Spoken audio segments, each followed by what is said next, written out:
So we're sitting there, we're watching this, and they're explaining it in song form. And then they go into a song from an outsider's perspective, watching Alexander Hamilton. And I want to read a portion of the song, talking about Alexander Hamilton. How do you write like you're running out of time? Write day and night like you're running out of time. Every day you fight like you're running out of time, like you're running out of time. How do you write like tomorrow won't arrive? How do you write like you need it to survive? How do you write every second you're alive, every second you're alive? People were talking about you. Would they talk about your life with a sense of urgency for me, like the way they talk about Alexander Hamilton, the way he was writing his essays? Do I live every day like tomorrow won't arrive? Do I live like tomorrow won't arrive? Do I love people every second I'm alive? Do I share the gospel every second I'm alive? With my words, my thoughts, my actions, do I live with a sense of urgency for what matters? Have we spent our time on stuff that really doesn't matter? Or do we actually live with a sense of urgency for people around the world that are starving for hope and that need you? But are you going to live with a sense of urgency enough to say, you know what? It doesn't matter if I get made fun of. It doesn't matter if I have to give up some things. I'm going to go and live with a sense of urgency, and I'm going to count the cost, because the cost doesn't matter when I get to live for Jesus.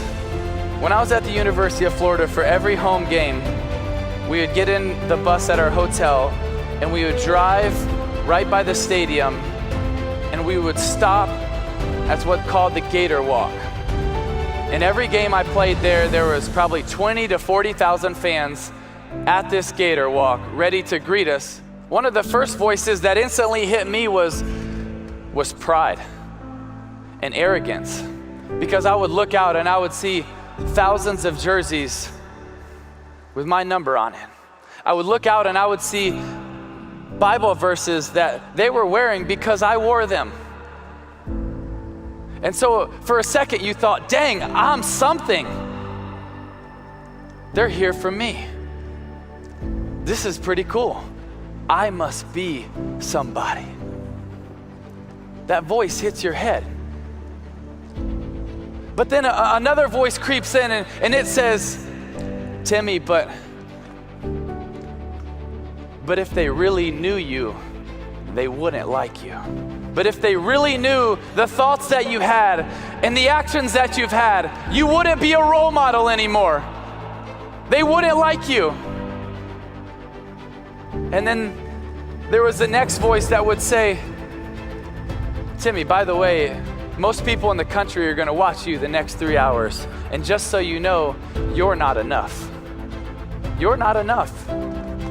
You're not enough. You're not good enough. You can't handle it. You can't handle the pressure.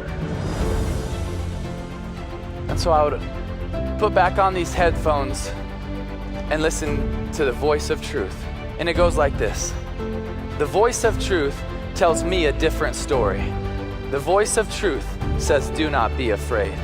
The voice of truth says, this is for my glory.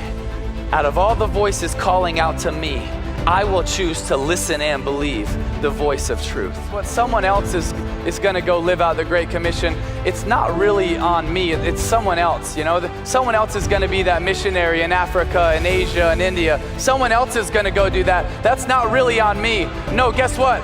It's on you. And it's on me. We have to take ownership of the Great Commission, because every single one of us is part of it. There's a picture that I stumbled across, and it's one of Time's 100 most influential images of all time. And it's a picture of this young girl. She's on her way from her village to a feeding center not far away. And And she's so malnourished and she's moving so slow that this vulture is waiting to attack. So the young man that took this picture,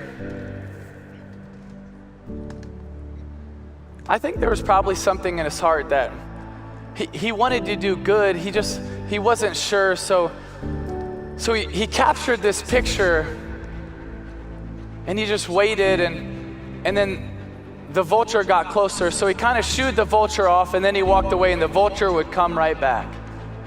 And he was told, because of some of the sicknesses in the areas, don't touch anybody, don't do anything. And so he didn't.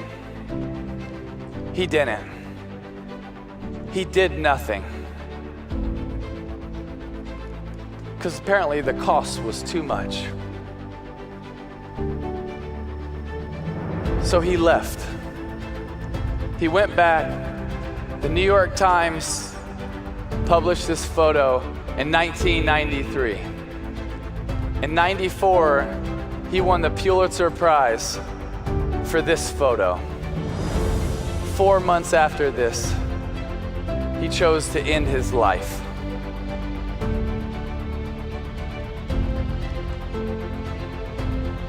You see, every single one of us, we have a chance to be successful in life. And you know what? I hope you are. I really do. I hope you're successful. There's nothing wrong with being successful. But success is just about you. But significance is about other people. You see, that man that took that picture, he had success. That's one of the greatest honors a photographer could ever have. But obviously it wasn't enough. It wasn't enough. So what's going to be enough for you? You see, success is great. You can do a lot of things with it, but it's not going to be fulfilling.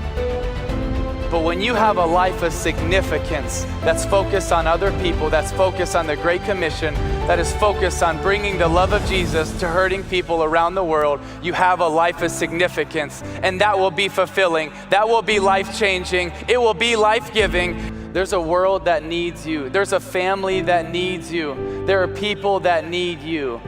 You can never forget what God has done in your life, His faithfulness in your life. And you can never forget that sense of urgency, that it's not about your timeline, it's about their timeline. While you might have 30, 40, 50 years, they have days, minutes, moments. She had moments, but it wasn't worth it to go pick her up. It wasn't worth it to give her a hug. It wasn't worth it to tell her about the gospel. Yeah, I won a Pulitzer Prize, but what does it matter? What does it matter? It doesn't. And I think the greatest tragedy in life is we're going to look back one day and say, I was successful in things that don't matter. I want you to be successful, but more than anything, I want you to be significant. And when you live for Jesus and you love people, I believe you're going to have a life of significance.